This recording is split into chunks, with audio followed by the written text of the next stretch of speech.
Very good evening to you. Thanks for joining us on the Friday edition of the show. It's the last one for the week.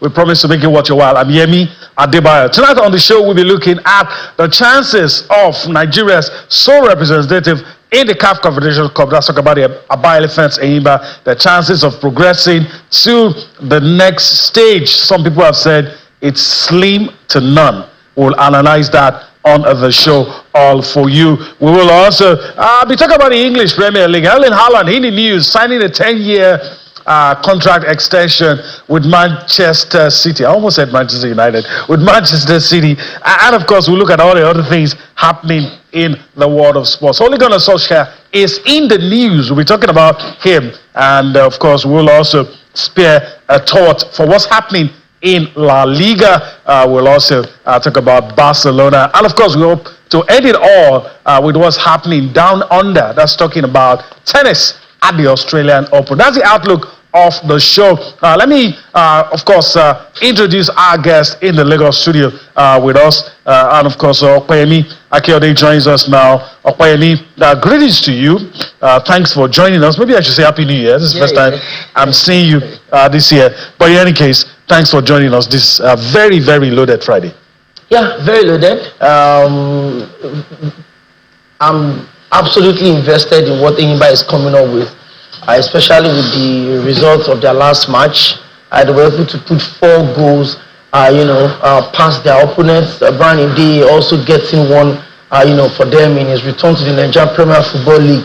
But I really hope they can pull it out against Zamalek, one of the very traditional teams on the continent, a big powerhouse, and I really hope that they'll be able to get our job done. Well, for English Premier League games, big games to look at for Liverpool, we'll be going to the GTech Community Stadium against Brentford. Very tricky game, especially with their last result against Nottingham Forest. And so it's going to also be very, very interesting. For Manchester United at home, I hope they will all be to build up on their win against Southampton. Southampton have been really, really terrible this season. 6 points out of available about 63 points now. It looks like they're already condemned to go back to the championship. So there's almost a lot to look out for them. A lot to look. So let's start from home now. Let's take a look at the CAF Confederation Cup. And no matter how optimistic you are, you have to be a realist at this point.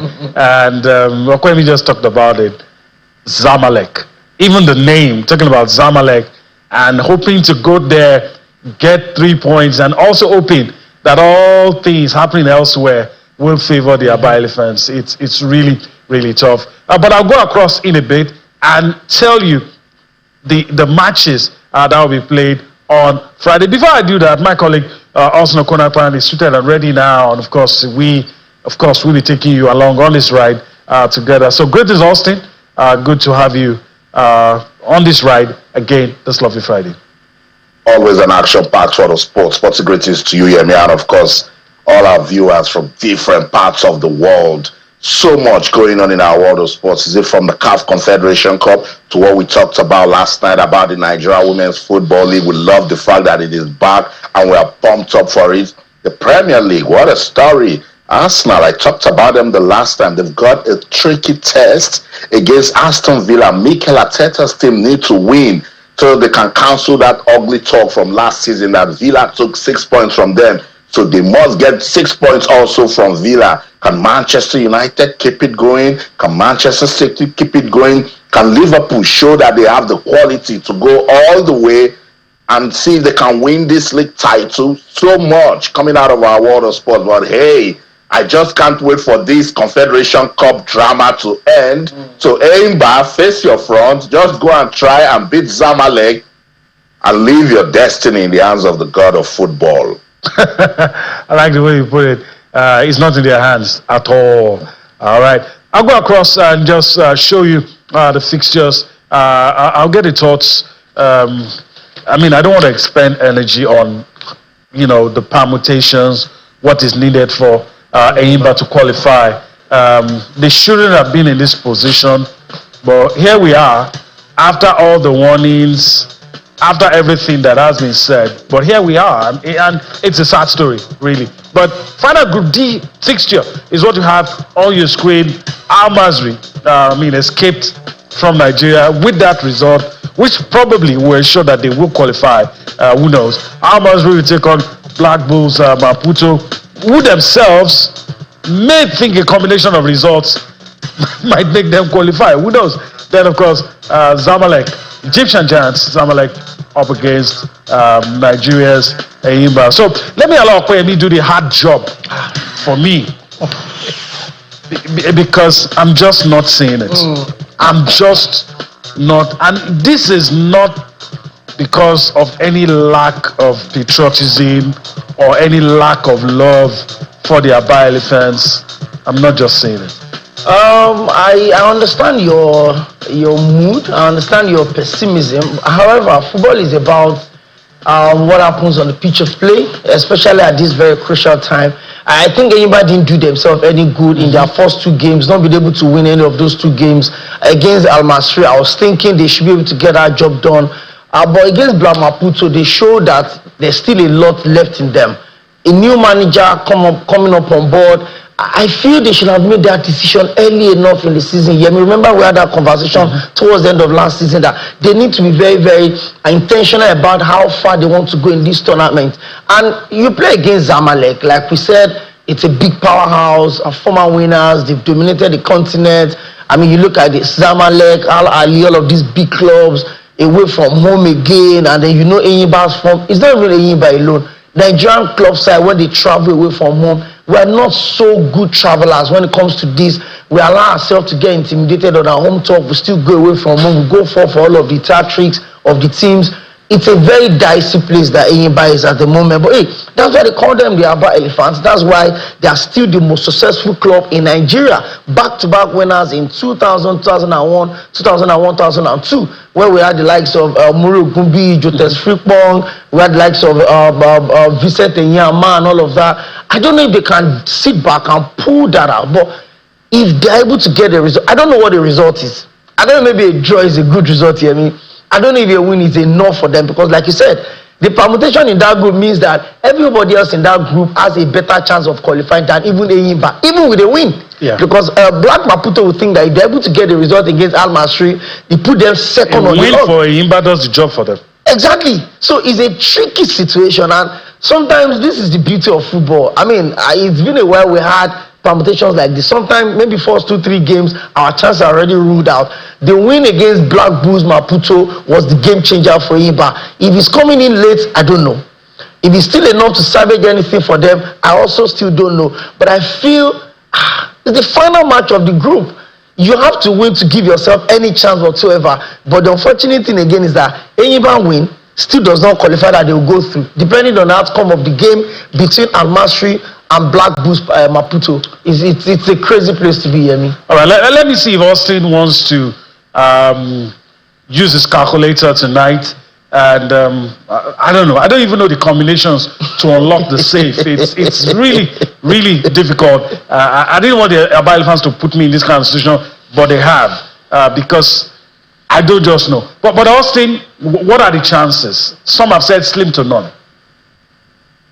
Yeah, and I agree with them. Right after that loss to Black Bulls in Maputo, I said it. Look, Enyimba, you can't be serious. Like, you've got Zamalek and Al-Masry showing some level of consistency. All you can do is go to Black Bulls, where we're expecting you to win, and then you're doing this, And then Austin, don't worry, we can cancel that result. And they did just that, beating Black Bulls 4-1.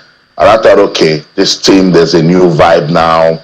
But they've let go of Coach Yema. These players, they want to play. Coach Stanley Eguma comes with a lot of experience. Maybe the state governments, Kanu Ankwa, and the other officials have said to them, look, if you go beyond this stage, money's going to come into the club. We're going to do this and do that. And then Al-Masry had one mission, Yemi. Al-Masry only said to themselves, we go to Nigeria and we don't lose. That was the objective, and they achieved it. First thing first, I always tell Enyimba, you cannot be slippery when you're playing any sort of Champions League football or the Confederation Cup match. You cannot be slippery. And they were slippery, If you check the way they considered that goal against Al-Masry, was a short corner play to Gandu, and Gandu sent a lovely cross, and Mohamed Hashem was standing all alone. It was a corner kick. And when you concede that kind of goal to a North African team that had the objective to just come and not lose, then it became very difficult for them. Don't forget, goalkeeper Ozomena also saved the penalty. You see what I'm saying? You do not do that in that type of, fixture. And when they got the goal, it was even in good time. But now you have made these guys remember their objective. We cannot lose here. If we do, then it will be difficult for us. And then they went on to, get that crucial point. And that was when he left the Enyimba. Truly, he left their hands completely. And as I said, they just need to face. They are just like almost in the same situation as the Super Eagles. When you come back for your World Cup qualifier, you face your front and win win your 6 matches. Don't even bother to find out what this one played or that one played. Well, when the qualifiers are done, go and check where you are on the table. But for Enyimba, it's short games. We're going to be having match day 6 already, and they are looking for that vital win now.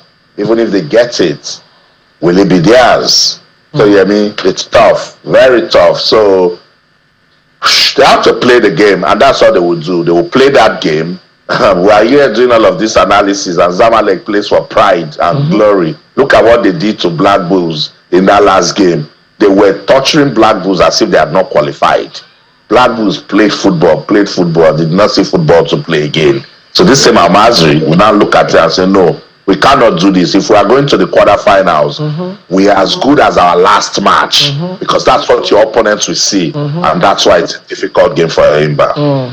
All right, so Austin referenced it. So let's go there. Let's talk about the teams that have qualified for the next round of the competition. At this point, we thought we'll be talking about our own Aba Elephants. But who knows? Maybe they will join up with these teams. But you have it on screen. Zamalek already through to the next round. You have CS Constantine, USM Aldia, RS Bekani, Simba of Tanzania, Stellenbosch, the South African team.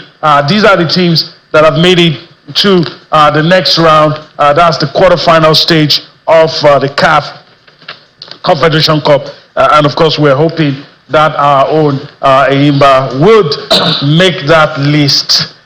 Even though I don't know. We'll see. Maybe when we come back next week, we will be talking about the miracle that have happened. And we've seen such miracles before, so you never can tell. All right, let's move on the show. We're going to travel to England now without leaving our seats.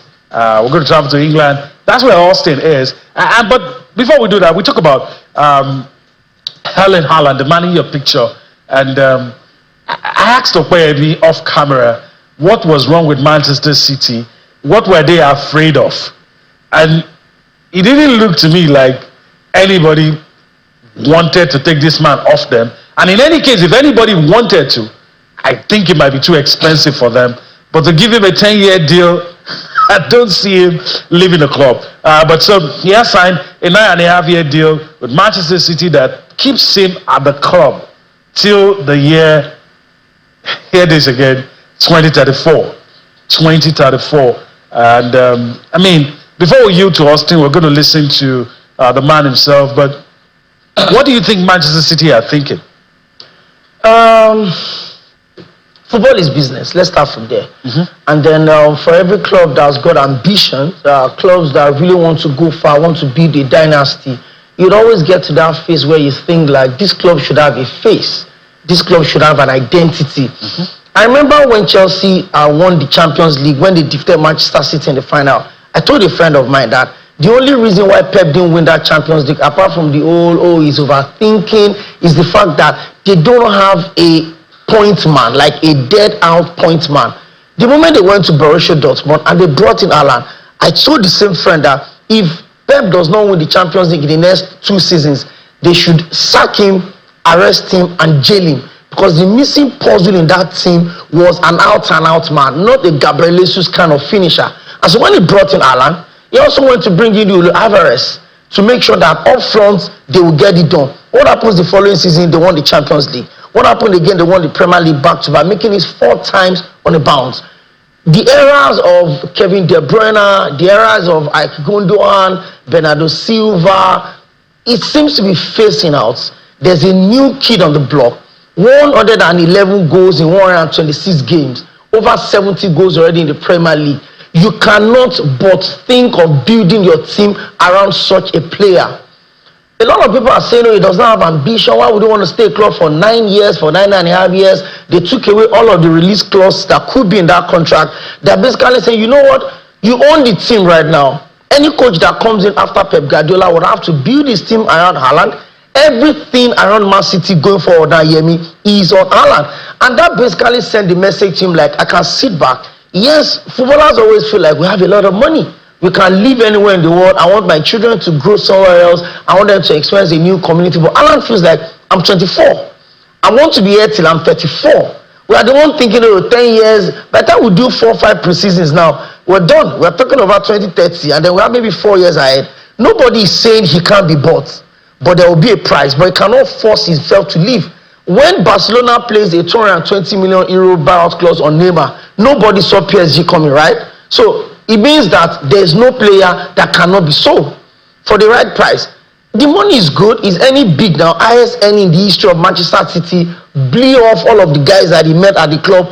The message is very clear from Man City's board to Haaland. You are the face of the club going forward. All right.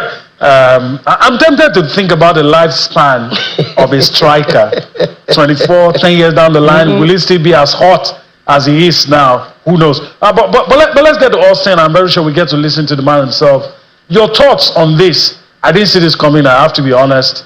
But I do agree with Okoyemi that there's a transition. And you have to make sure that this guy's position is solid when you're doing that transition, because it's going to carry the club through the process. You 111 goals in 126 matches, and you think what the club will be saying is, let's help him break records here. This guy's come here to do what someone hasn't done before. And let me even add this. I was watching Sky Sports, and they understand that his previous contract, he was earning £400,000 a week. And this contract is an uplift of that. Maybe it might now be 450 or 500. The previous clauses on the former contract now off. So they've removed all the release clauses. So it's likely going nowhere. And do you know what Manchester City they've done with this deal? They've shown Liverpool how to treat a top player. His current contract is supposed to end in 2027. And now they are locking him down with a 9.5-year contract. Let's listen to Haaland. He said he wants to give the fans what they want. I'm proud, and it's difficult to put words on because it is a big moment and everything. And what I am is I am happy, and that's the right words to use. So super proud and happy, and I look forward to staying there for a long time. And now I can fully focus on getting better, because I'm going to stay for such a long time. So full focus on performing, on getting better, and to give all the fans what they want. Yeah, I'm really confident that we can turn things around and to get this feeling of hunger inside every one of us, to don't look at things easy and everything, to take things, don't take things for granted. Yeah, that's it. Excited. Haaland, City going through all of their troubles, but still knowing how to do the business. They still have that 115 charges waiting. They have denied all of it. We're waiting for the verdict. I think they are 6th on the log in the Premier League. But they are saying to themselves, let's look into the future. And if a top striker such as Haaland can break into any team in the world as their top 9. He's fast. He's good in the air. He knows how to pick up the ball from the middle, plays passes. He's strong. What else do you need in a striker? And he's giving you the numbers and figures. So Liverpool, this is how to keep a top player. The Mo Salah issue shouldn't have gotten to this stage. If 2 years to his contract, you start talking to him. The Trent issue wouldn't have gotten to this stage also. So Big ups to Manchester City, the Arab money showing us that you make money work for you, and that's what they are doing here. I mean, by the time they would have used Haaland, in fact, they might decide in 5 years' time to even start listening to other clubs, and they will still make money out of this guy. Let's go on this quick break now. Sports Tonight on Channels Television. When we come back, there's so much to talk about. We will dive into it right away, so don't go anywhere. Stay. Welcome back, Sports Tonight on Channels Television. Erling Haaland has signed arguably one of the longest contracts in football's history with Manchester City. The guy is 24 and will be in Manchester City till he turns 34. And Opeyemi Akiyode, if you're wondering where will he go at 34, there is still Arab money in Saudi Arabia at 34. They're really going through some really difficult times right now. Their form currently in the league, the entire investigation, there are reports that by March the verdict will be unveiled. And you just look at where they've been, the level of dominance. They've won 6 of the last 7 Premier League. They've won 4 of the last 4. They've won the Champions League. They made it 2 finals in 3 years. It shows that they're just using this whole thing to distract themselves from some of the things that are going through at the moment. I mean, how many times have Manchester City dropped points from winnable position in the Champions League against Feyenoord? They were leading again this weekend. They drew the game by 2-2 again. It's a whole lot of problem. The entire distraction on Pep Guardiola as well. So I think, showing this Haaland conversation is a breath of fresh air, some level of positivity that they can hold on to. These guys' numbers are crazy, hear me? Somebody's talking about Thierry Henry's record. Somebody's talking about Alan Shearer's record. Dude can consistently put that energy down that in the next 4-5 years, some of these records you are talking about will be a thing of the past for Haaland. As bad in quotes as Man City's season had been, because I feel they're just a victim of their own standard. Yes, I agree. So good that average performance from them is seen as bad. In the midst of all of this chaos, he's still the second highest goal scorer. There's Salah with 18. There's Haaland with 16. There's what's his name now? I'm trying to remember the name of the third guy now. In 15, Alexander Isak of Newcastle. So in the midst of the chaos, he's doing his job. He's getting the goals. He's making those runs. He's making defenders uncomfortable. And I love what Man City did with the unveiling. The message of Haaland was very clear. Hello, defenders.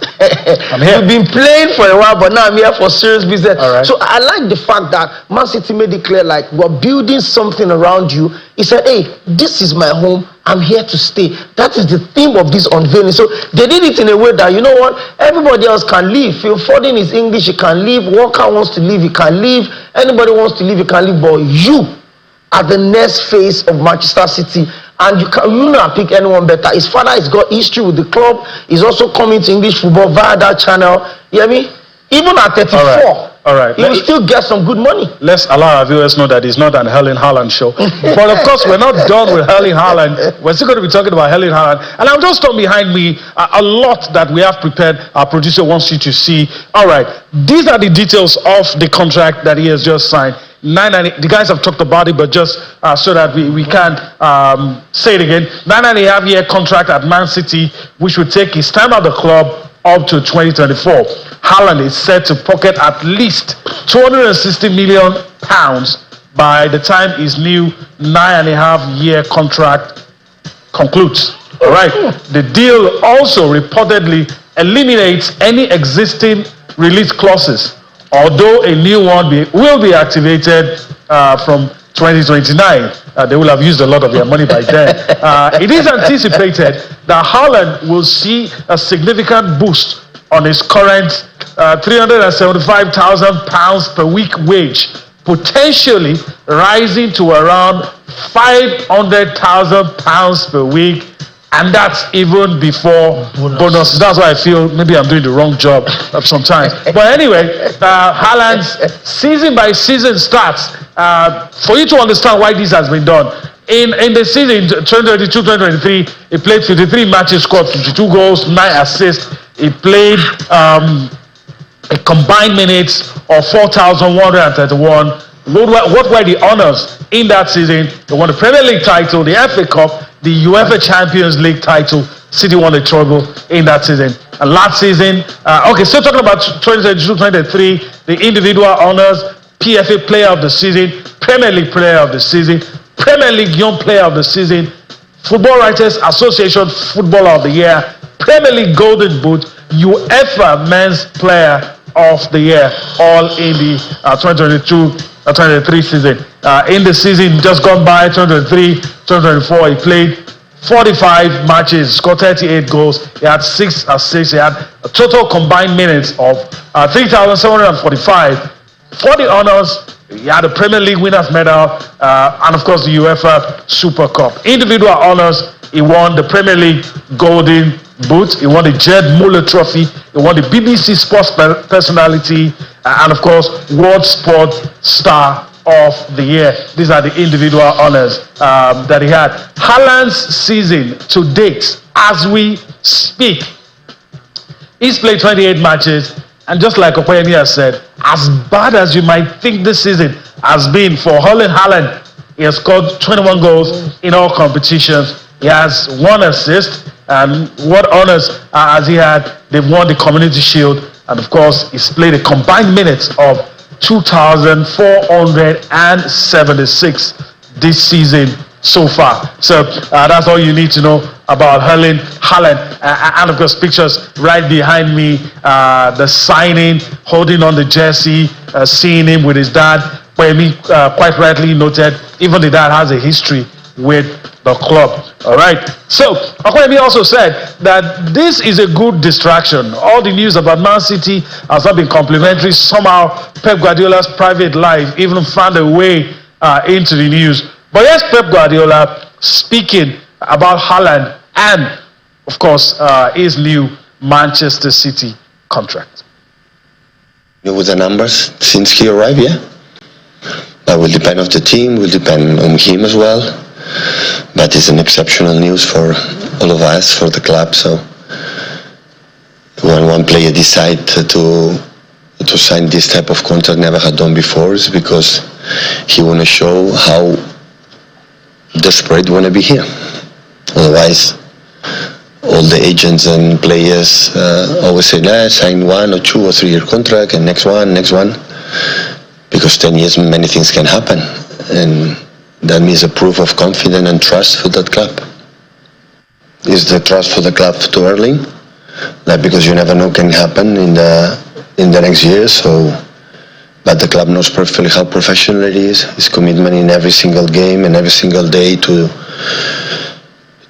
show his talent, and of course for him, because in 10 years, man, wow, we never know what's going to happen. It's a long time. I think what happened is that he loves the club. The people he's around, he loves the Premier League, he loves to be here with his wife, and now his father. So I think he visualized there is no better place that I could be right now in the next 10 years, I would say, and that's why he and his family decide to do this step. I think he chatted with me when already was done, and after that, and we congratulate each other, and because he's making me a better manager.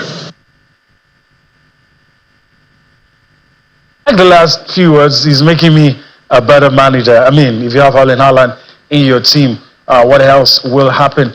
All right, I said it's not the Haaland show, so we have to move on. Let's talk about the English Premier League now and take a look at the fixtures. Saturday's fixtures, we have Newcastle United have been doing very well recently. They'll be up against Bournemouth.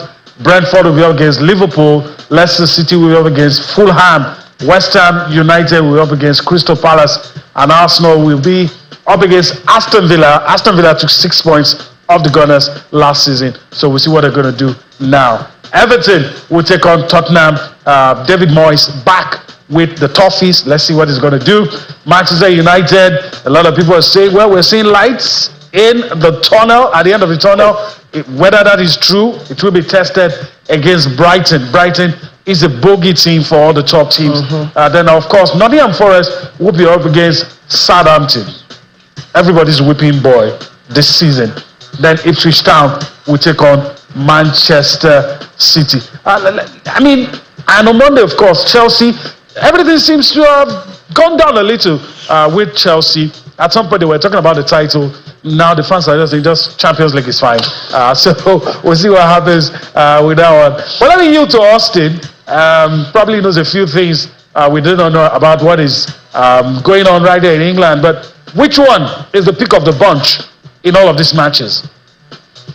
From what I've seen with local media, pundits, analysts are waiting to see what Arsenal can do against Aston Villa because they need to keep that pressure going. And if you take a look at the Gunners and their current form, you don't expect them to lose that game at Emirates after coming off a difficult North London derby win against Tottenham. You know, that would be a serious dent on their title hopes. And they need to win down and start seeing if Liverpool, you know, can fumble in any way. And Brentford is a potential, you know, banana skin to all of this big team. If you blink, you start asking questions against Brentford. So that's also a tricky game for Liverpool.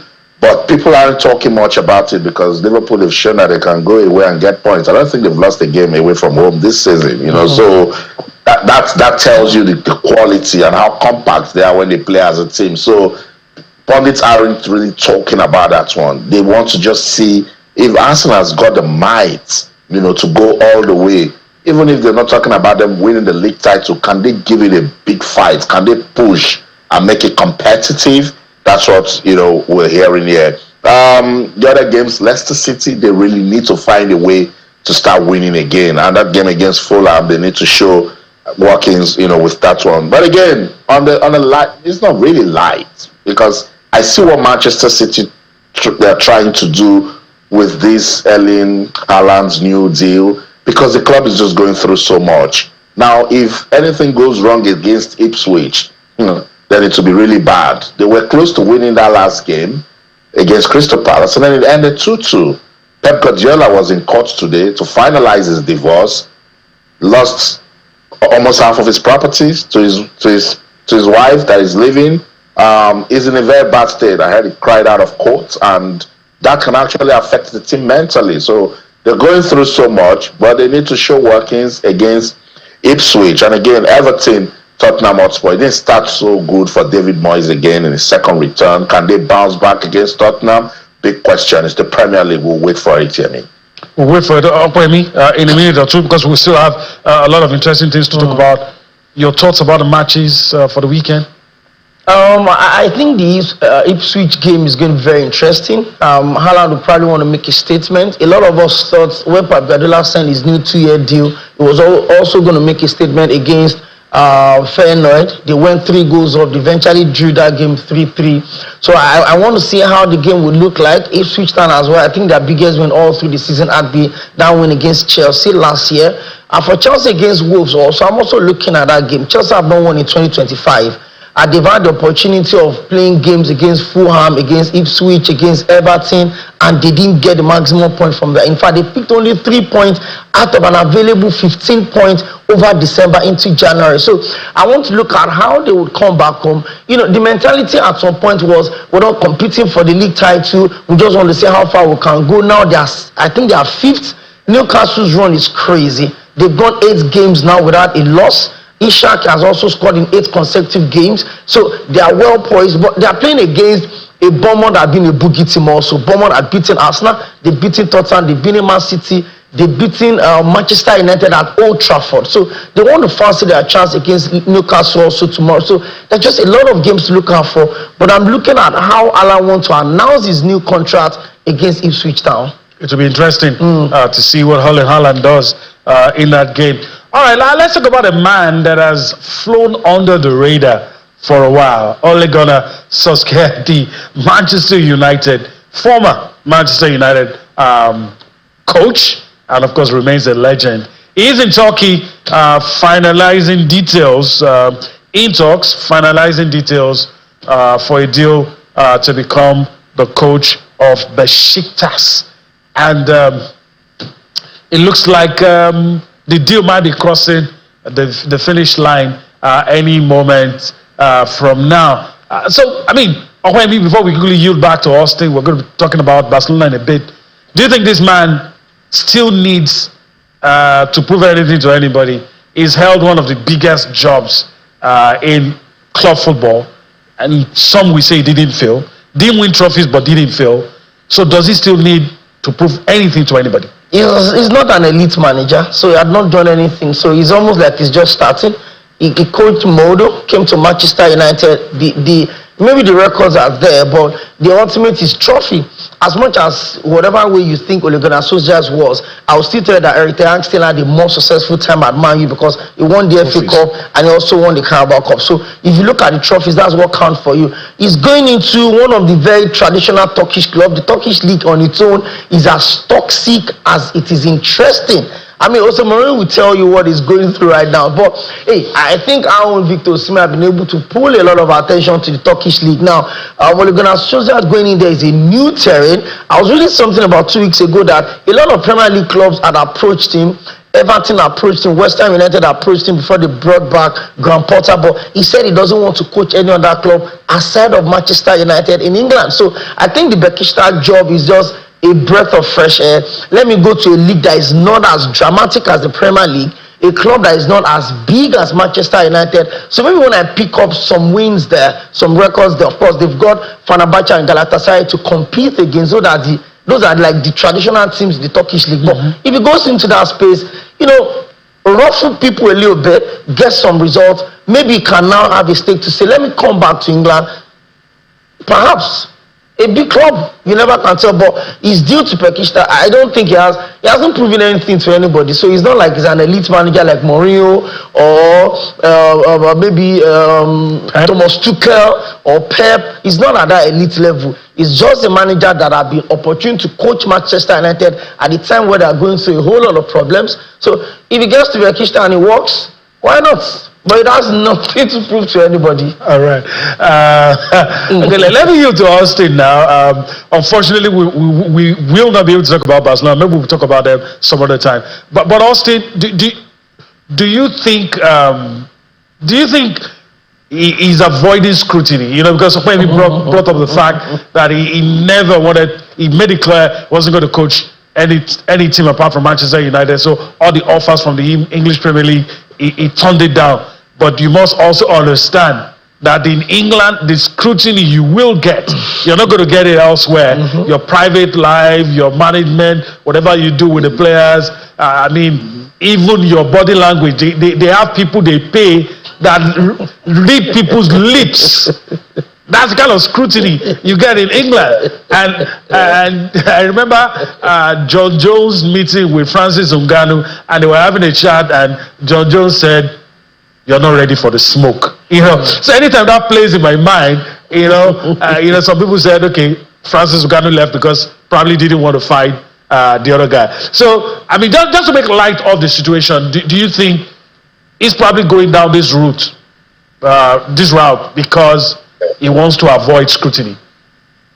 I don't think so. I think he's been there with it. Don't forget, after he left Moldo, he had a short spell at Cardiff. Yes, it wasn't a big team, but he understands it. And look, this is a legend of the Three Lions. He's the legend of football in this region, so he understands what's going on. With the media, I think what he was avoiding is having a job where you will give him targets. You see, if you go to these teams now, they want you to do things and turn things around and become a messiah. And he knows that's when the media, will come for him. So he wants to go to Besiktas. He's not getting an easy job at Besiktas, by the way. They are sixth on the table. They only let go of Giovanni Van Bronckhorst last month. He has signed he wants to sign an 18-month contract. So Yemi, I see it as a bit of an internship. He's been away since 2021. So he knows the terrain to an extent. He must have been doing his research. So by the time he comes back to England, he can now know if he wants to go for a big team or try to see if he can take a team that is showing some level of stability, like Aston Villa, if they keep going, or a team that can, qualify for the Champions League or make the media stop reminding you of your time in Manchester United. You see, that's the big problem, because the first press conference they'll say, "Oh, is this a breath of fresh air, knowing that you'll not go through what you went through at Manchester United?" And that is them making him talk about Manchester United. I have one reporter asking Amorim, "Hi Ruben, when you were taking this job, I'm sure you didn't know it to be a 22-year-old that will be saving your life. How do you want the manager to answer such a question? You know, because he thought he was coming to get a good team and then bring his own philosophy and get the team going, but that's England for you. And look, they just need to find a way to manage this media and be focused on the objective. I like that he's going out of England. Go and get something. That's what the likes of Rooney, Steven Gerrard, that's what they should do. Get out of England, go get some good, feel the heat, and then come back. All right. Let's just talk about this a little. I was thinking probably we'll leave it for some other time. Ansu Fati. You know, at some point, even when Messi was on the team, a lot of people were saying it was a new Neymar. I mean, at some point we had a preposterous amount that, you know, was in a clause that, you know, so they expected a lot. But over time, players like Gavi and Pedri, those are the guys that are really shining. But Ansu Flick has been talking about him, and then still saying, look, this guy has a future in the club, in spite of all the injuries. But even at that, struggling for playing time and all of that. So how do you view all of that? Because at some point I thought maybe they probably let him off. You can't deny his talent. A broke record, the youngest scorer for Spain, youngest scorer for Barcelona. I mean, when Messi left, they gave him the very, very big number 10 jersey of Lionel Messi, and I think it kind of weighed really down on him. Last season it was at Brighton, the experiment still didn't work. He went back to Barcelona, the occurring injury, and just like you said, the form of younger players that took away the attention he was getting.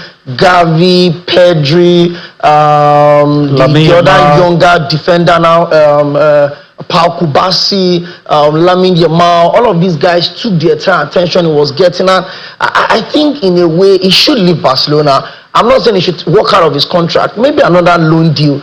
And see, you can't be struggling in a club and come to England on loan. It's a bad decision, because England itself is a toxic environment. The football family in England is as crazy as you can imagine. Nobody cares whether you are coming on loan with bad form. Nobody cares whether you are coming to... You can't come to England to regain your form. No, you come to England to work even harder than where you're coming from. It can still be pardoned in Spain. It can still be pardoned in Barcelona. But if it comes to England, nobody's going to pardon him. They expect it, or you're coming from Barcelona with all of the weight of expectation to get into. But I think he should leave Barcelona. If he leaves Barcelona to maybe German Bundesliga, maybe teams like RB Leipzig, for instance, a place where you can take your time. If you don't score 4-5 games, nobody's going to think you're on a bad run. I think you should leave Barca. See, he can't take the shine of Lamine Yamal at the moment. Neither is he going to get to the face of Gabi or Pedri or Pau Kubasi or Rafinha. So he should leave the environment, because it's going to be like, oh, this was where I was 2 years ago. I was the star boy. I was the poster boy. I think he had over 600 million euros or something. One very funny release clause that was put in his contract. Now he's being hawked around. That's what injury does to you. But I think he still got it in him. I've not seen him play in a very long time since he left England. But I feel he should leave Barcelona to a less dramatic league where the than pressure English Premier League. Is not much. I don't know if Austin, we're trying to manage time before we wrap things up.